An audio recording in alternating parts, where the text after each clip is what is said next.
So, hiya.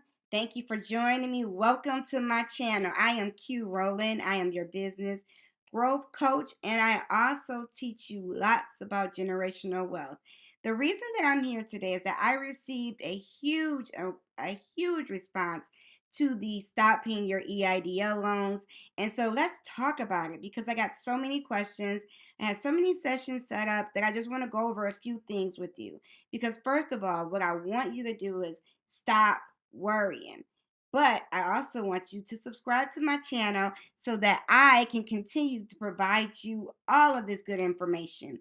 But let's talk about the EIDL. So, what many of you don't know is that if you sign for an EIDL loan and it was under $200,000, you were not required to be a personal guarantee. What does that mean? What that means is that because you aren't a personal guarantee, and if you sign up using your business and your business EIN, the government or any other collector cannot come after you personally. Now, they can try to pursue that money from you in your business, but not you personally. I got so many people who were afraid that the government was going to come knocking on their door. Let me say this. I had a guy who told me he bought some vehicles and he was concerned that, what should I do with the vehicles? Should I give them back and blah, blah, blah. And I had to reassure him the government does not want your car. They want their money. They do not want any tangible items. They want outside of money, but they want their money. So when you talk about, oh, well, I bought this, I bought that, they don't care. It doesn't even matter. So what? You bought them. And most of you got that money with the intention of either taking care of your business, buying some things for your business, or even possibly just floating yourself month to month. And unfortunately, when this money was issued, what the government did not know was that one, COVID was going to last as long as it did. And two, many of the businesses that they funded still went belly up. No one could foresee this. The immediate goal was to get you out of trouble. So now here we are, 3 years out of the pandemic, past the pandemic, and many of you don't want to pay your loans. Many of you cannot pay your loans. Many of you simply don't care about it anymore. So, what does that mean and what do you do? If you decide to stop paying your loans, the government is not coming after you personally unless you signed it as a sole proprietor with your social security number, in which they will come after you possibly, or they might forfeit taxes. They may do a bunch of stuff to you personally.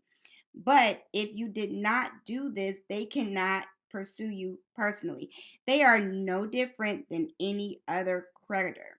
And I think the fear was stemming from the fact that, oh my God, it's the government. Yes, that is absolutely the truth.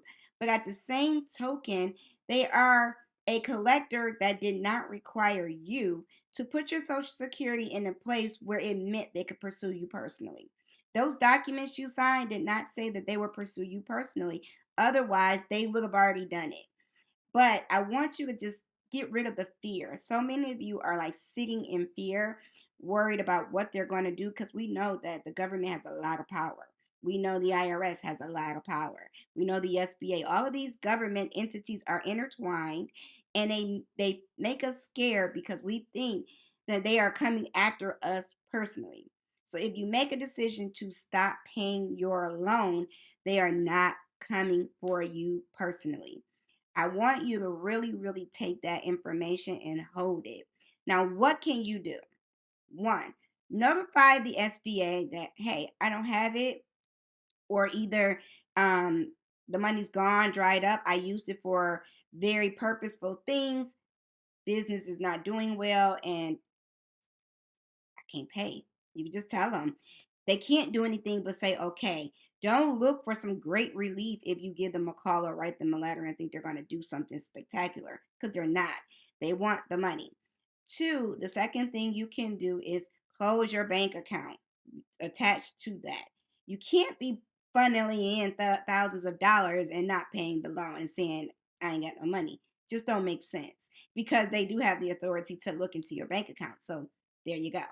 And then I would also dissolve that business if you are no longer operating or the business has gone belly up or is not operating in a positive manner anymore. Hey, this is why I tell y'all get multiple LLCs and EINs so that you have another fallback. So you want to make sure that you are being forthright and honest. You can't ever lose there. You always want to be honest about it because, hey, at the end of the day, what can they do? What can you do? I had a guy who was really like afraid, and I felt so bad for this gentleman because I'm sitting there like, dude, they can't do anything to you. I think he got $40,000. It wasn't even like an enormous amount of money, but he was so afraid that they would make his life hell. They treat them like any other creditor. Hear me again. Treat them like any other creditor. They are no different. I promise. I promise.